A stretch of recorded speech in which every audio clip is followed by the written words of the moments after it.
10 Things We Get Wrong About Reparations.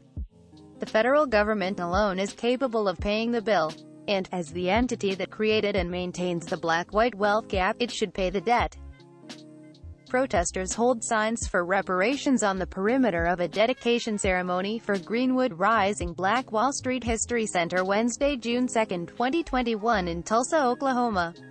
Mike Simons, Tulsa World, AP. When University of Chicago scholars Michael Dawson and Ravana Popov took a survey of American attitudes in 2000, they found that only 4% of white Americans endorsed black reparations. By 2016, a Marist poll indicated that the proportion had increased to 15%. A 2018 survey taken by Data for Progress discovered that a slight majority of all voters under 45 supported black reparations. An April 2021 Washington Post-ABC News poll reported that close to 30% of white Americans now support black reparations. During the 2019 phase of the Democratic presidential primaries, for the first time, candidates uttered the term reparations, previously verboten. Three of them, Marianne Williamson, Julian Castro, and Tom Steyer, endorsed the idea of compensatory payments for black American descendants of persons enslaved in the United States. Related stories. How the Tulsa Massacre robbed generations of future black Americans. Emancipation is not freedom. On June 1, 2021, President Joe Biden took the unprecedented step of visiting Tulsa, Oklahoma to commemorate the horrific 1921 massacre executed by white terrorists. The savage attack left at least 300 black people dead in the once prosperous Greenwood business district known as a Black Wall Street, in smoldering ruin. No previous American president ever had acknowledged the Tulsa tragedy. How the Tulsa Massacre robbed generations of future black Americans. Today, black reparations is in the public square. For the first time since the Reconstruction era, it is a topic commanding serious discussion and debate. This is a propitious time to push forward toward black reparations. Black American descendants of U.S. slavery represent about 12% of the nation's population but possess less than 2% of the nation's wealth. Federal policies produced and sustain the racial wealth gap. Starting with the legalization of slavery itself, tantamount to a de facto affirmative action program for white Americans with massive potential for profiteering, and continuing with the Homestead Act of 1862, which enabled whites to build wealth through the acquisition of 160-acre land grants in the Western Territories, land that had been occupied by indigenous people, completing the nation's colonial settler project. At almost the same time, recently emancipated blacks were promised and then denied 40-acre land grants, starting with a 30-mile wide band stretching from the Sea Islands of South Carolina through Georgia to the St. Johns River in Florida, property that could have been made available for exclusive use of black families for homesteads. That land was returned to the Confederates. In the 20th century, the federal government advantaged whites with the GI Bill, subsidies for home mortgages and business enterprises, while actively disadvantaging blacks. Political scientist Ira Katz-Nelson observed, of the 3,229 GI Bill guaranteed loans for homes, businesses and farms made in 1947 Mississippi, for example, only 2 were offered to black veterans. And in a partnership with municipalities and banking institutions, the federal government introduced redlining and restrictive covenants, and authorized funds for interstate highways that decimated black residential and business districts while connecting white suburbs to new parks and commercial centers. Many Americans are under the mistaken impression that racial equity initiatives and reparations are equivalent. Plans like the Housing Voucher Program Evanston, Illinois, recently approved with a total budget of $10 million to provide $25,000 grants to black residents for home maintenance expenses or for the down payment on a house in the city.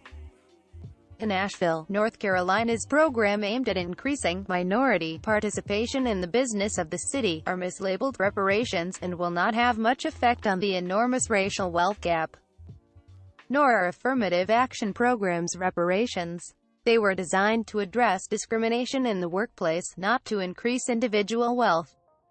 Any governmental act that reverses harmful policies without also providing adequate compensation for their effects is not reparations.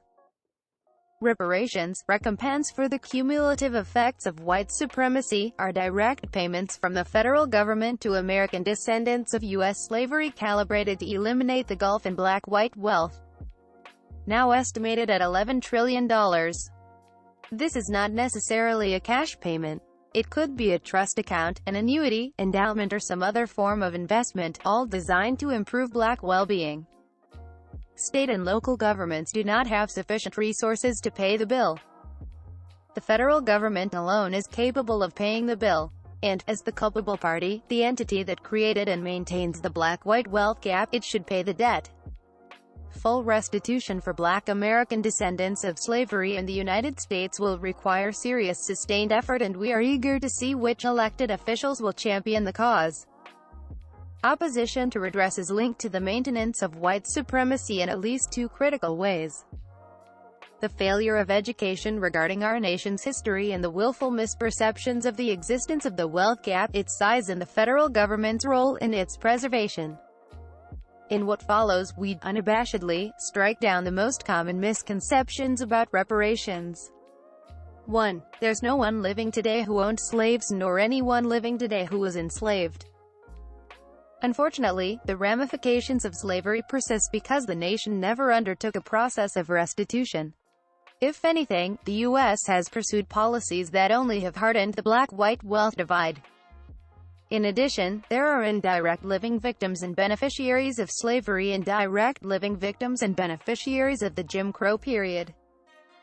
Of course, if the nation waits long enough, if it pursues the delay until death tactic, the generation that directly experienced American apartheid no longer will be here.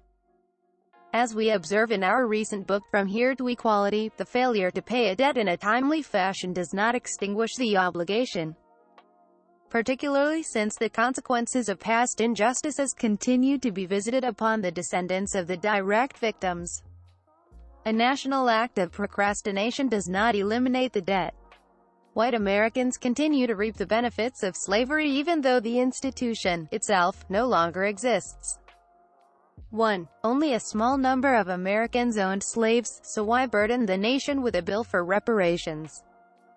Opponents of reparations frequently make the claim that less than 1% of the population were slave owners, and some were black. The 1860 census provided statistics on slave ownership that reveals that 13% of white Americans, including those in the Union states where slavery was prohibited by then, were members of families that owned at least one human being. In every state of the Confederacy, the lowest proportion of whites living in slaveholding families was 25%. That proportion reached more than 40% in Florida, Georgia, Alabama, and Louisiana, and reached a stunning 55% and 57% in Mississippi and South Carolina, respectively. The 1% figure applied to families that owned 200 or more persons. However, ownership of at least one or two human beings cut across Southern class lines. Moreover, non-slave-owning Southern whites often had strong economic ties to the system of slavery, either by renting enslaved labor from slaveholders, serving as employees of the slaveholders, trading with slaveholders, or policing the enslaved population. In fact, there were blacks who owned human property, but they were a minuscule share of all slaveholders. Genealogists William Thorndale and William Dollarhide estimate that there were 3,000 slaveholding blacks in the U.S. by 1860, themselves less than 1% of 477,000 free blacks. They owned approximately 20,000 people, only 0.5% of 4 million persons enslaved. 1. African nations who engaged in the slave trade are the real debtors in the reparations conversation. Certainly, a separate case can be made that additional compensation is due from the countries whose traders sold their fellow Africans into slavery.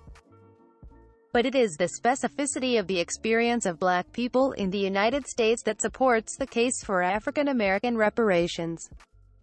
When the nation was established in 1776, there was an opportunity to end both the slave trade and slavery. That opportunity was foregone. In 1808, the United States declared the overseas slave trade illegal, which, at least officially, ended the purchase of humans on the African coast. Instead, slave owners accelerated the breeding and selling of human beings. Sales skyrocketed after the Louisiana Purchase opened more land for slave-grown produce. In 1865, when the nation finally closed the door on slavery, it also could have admitted the formerly enslaved to full citizenship. In a deliberate political decision, it chose not to do so. Instead of affirming blacks' rights to vote, own property, sit on juries, and have access to public education, measures that would, as Andrew Johnson once complained, bring them up to our present level, the administration followed his directives to raise our own intellectual status so that the relative position of the two races would be the same. The federal government then extended the Homestead Act to the former Confederates, enabling them to benefit from the major wealth-building program and to accumulate the very asset it had promised and denied blacks: land. 1. Other communities have suffered. Why should African Americans alone receive reparations? Unequivocally, we encourage any victimized community with a claim for redress against the U.S. government to come forward. However, other claims should not be merged with nor used as a device for diluting the claim lodged by Black American descendants of U.S. slavery. When Japanese Americans registered their claim for restitution for their unjust incarceration during World War II, there were few voices saying that other groups' claims should be considered beforehand or simultaneously. Nor should there have been. 1. Reparations will be even more divisive in an already polarized society. We do not know if reparations are more divisive than maintaining an oppressive racial order. It is possible that redress for Black American descendants of U.S. slavery will result in a broad sense of unity and purpose that strengthens the Republic and our democracy. Furthermore, we cannot identify any event more divisive in the nation's history than the Civil War, a war that did not have to be fought to end slavery. On several occasions, prior to the war and during the war, compensated emancipation was proposed to the slaveholding states. The federal government offered to pay slave owners close to market rates for each of their human chattel, thereby bring slavery to an end without a resort to armed conflict. The terrible toll of lives lost and infrastructure destruction could have been avoided had the Southern secessionists accepted a payment to conduct manumission en masse.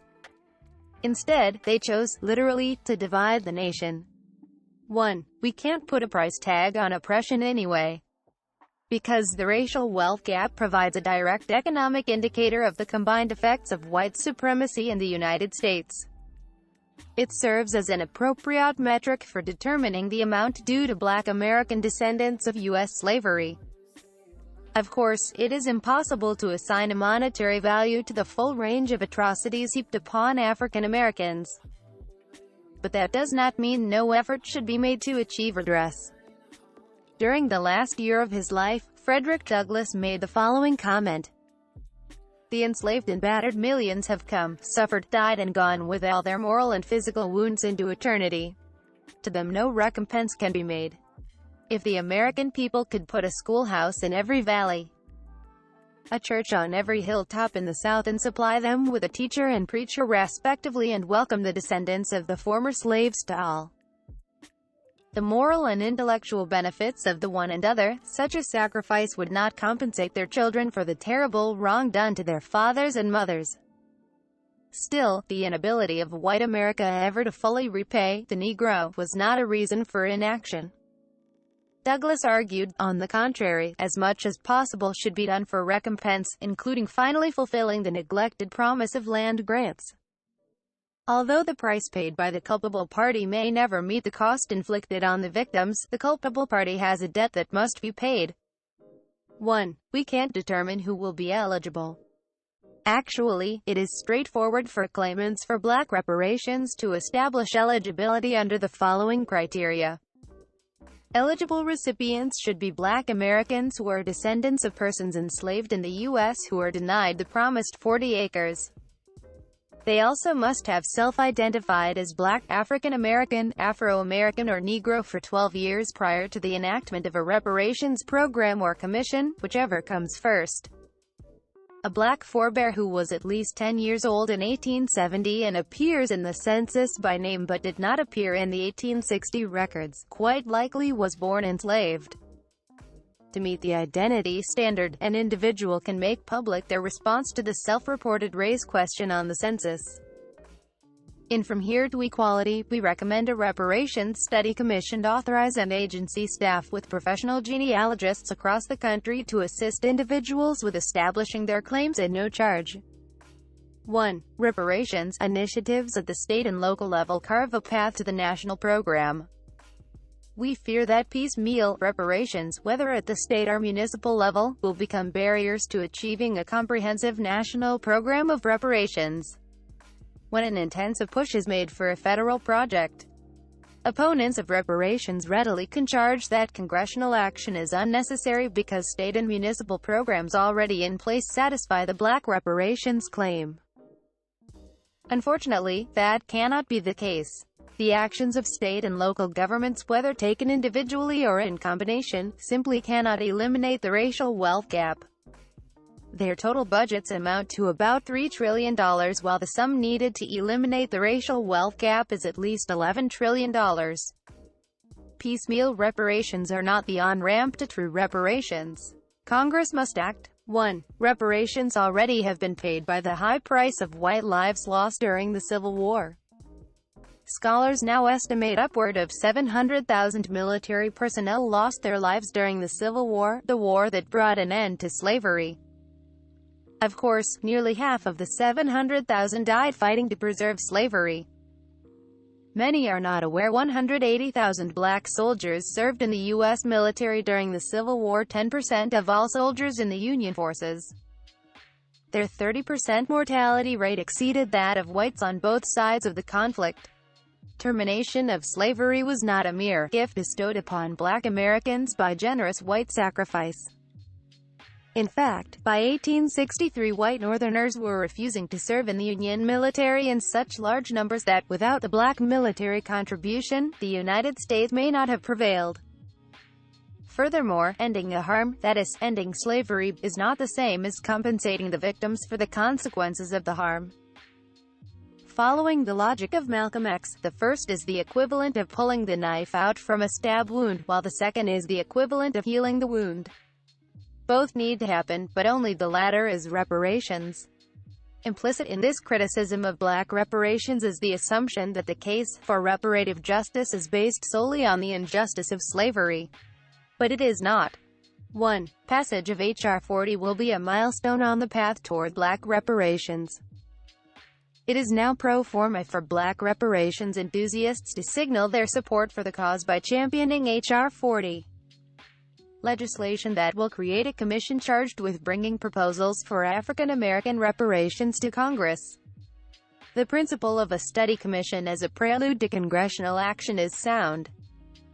Regrettably, H.R. 40 has weaknesses of substance and structure. Its failure to establish any specific directives for the commission in designing its proposals for Congress is the central substantive flaw. Ideally, H.R. 40 should direct a commission to produce a report with the following characteristics. 1. The bill should direct the commission to identify black American descendants of U.S. slavery as the eligible recipients. 2. The bill should direct the commission to develop plans that set elimination of the racial wealth gap as a core target. 3. The bill should direct the commission to ensure that its plans prioritize direct payments to eligible recipients. 4. The bill should direct the commission to designate the federal government as the party responsible for making the payments. H.R. 40 does none of this. Structural weaknesses in H.R. 40 include its declaration that the Federal Advisory Committee Act is inapplicable to this commission, eliminating all requirements for transparency in its deliberations. In addition, the bill provides $172,000 salaries for the members, raising the specter of impropriety. Peculiarly, 6 out of the now 15 members of the commission will be appointed by its administrative director. Elected officials and civil servants are banned from appointment to the commission, and a quorum consists of only 7, less than half of the members. H.R. 40 must be revised or replaced. Or, the nation's chief executive can appoint a presidential commission, bypassing H.R. 40 altogether. This is another opportunity for the nation to reinvent itself. Let us seize this moment.